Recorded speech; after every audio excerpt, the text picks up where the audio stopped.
a machine be creative, and does the answer change everything? When AI produces award-winning art, best-selling novels, and original music, what happens to our philosophical definition of creativity? And if machines can be creative, what becomes uniquely human? In 2022, a piece of digital art called Theatre d'Opera Spiatel won first place at the Colorado State Fair Fine Arts Competition. The judges loved it. Then it came out that the artist had generated it using an AI called Midjourney. He had typed a prompt, AI had made the image. The art community was furious. Other competitors said it was cheating. The artist said he had spent 80 hours refining his prompts, making choices, directing the output. He argued that was creative work. Both sides were right, and that is exactly the problem. Let's get precise about what we mean by creativity, because the word is doing enormous philosophical work and we rarely stop to examine it. The psychologist Csikszentmihalyi, who gave us the concept of flow, defined creativity as the production of something novel, surprising, and valuable. Notice that the definition does not require consciousness, it does not require emotion, it does not require intention. It only requires the output to be new, unexpected, and good. By that definition, AI is ambiguously creative. GPT-4 produces novel text. Midjourney produces surprising images. DALL-E produces outputs that no human specifically designed. They are new, they are something extraordinary. By Csikszentmihalyi's definition, the debate is already over. 2016, Google's DeepMind AlphaGo played move 37 in Game 2 against Lee Sedol, a move so unexpected that professional commentators initially thought it was a mistake. It was later called one of the most beautiful moves in the history of the game. 2021, an AI co-authored a scientific paper accepted by a peer-reviewed journal. 2023, an AI-assisted song reached the Billboard Hot 100. AI-generated novels entered bestseller lists in Japan. 2024, OpenAI's Sora generated video footage indistinguishable from live-action film by professional cinematographers.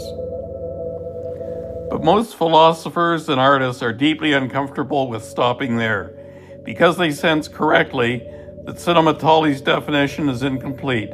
It describes the product of creativity. It says nothing about the experience of it. The philosopher Margaret Boden, who has spent 40 years studying computational creativity, draws a crucial distinction. She separates P creativity, philosophical creativity, something new to the individual who makes it, from H creativity, historical creativity, something genuinely new to the world. A child who invents a new game has P creativity. Einstein had H creativity. By Boden's framework, AI currently operates in what she calls combinational and exploratory creativity, recombining and exploring existing conceptual spaces by struggles with transformational creativity, fundamentally restructuring the space itself. Jazz did not explore the rules of classical music. It dissolved them and rebuilt from the ground up. That Boden argues is not yet what AI does. Philosophical challenge, the intentionality problem. The philosopher John Searle's intentional argument holds that the genuine creativity requires aboutness. The work must be about something, in the sense that the creator intends to communicate meaning. When a poet writes about grief, the poem is about grief because the poet felt grief, chose words to express it, and directed meaning at the reader. When an AI generates a poem about grief, it has never experienced loss. The poem may be technical, indistinguishable, but Searle asks, is it about something? Is it about anything? Or is it a very sophisticated statistical pattern, the shape of meaning without the substance? This is where the stakes get very high, because the answer determines something important. What is left that is uniquely human? For most of human history, we distinguished ourselves from animals by tool use, then animals were found to use tools. We distinguished ourselves by language, then great apes demonstrated syntax. We distinguished ourselves by culture, by art, by the capacity of abstract reasoning. Each time we drew the line, something crossed it. Creativity was the last redoubt, the place we were sure no machine could follow, and now the walls are being tested. The neuroscience of human creativity. A 2018 study in the Proceedings of the National Academy of Sciences scanned the brains of jazz musicians improvising in an MRI machine. During peak creative moments, two things happened simultaneously. The prefrontal cortex, the seat of consciousness, self-monitoring went quiet. During peak creative moments, two things happened simultaneously. The prefrontal cortex, the seat of consciousness, self-monitoring went quiet. And the default mode, network associated with spontaneousness, internally generated thought, lit up intensely. Human creativity, the study suggests, requires a kind of self-dissolution, the temporary suspension of the controlling ego to allow something less predicated to emerge. An AI has no ego to dissolve. It has no self to get out of the way of. Whether this matters, whether this dissolution is constitutive of creative or merely incidental to it, is the question no one has yet answered.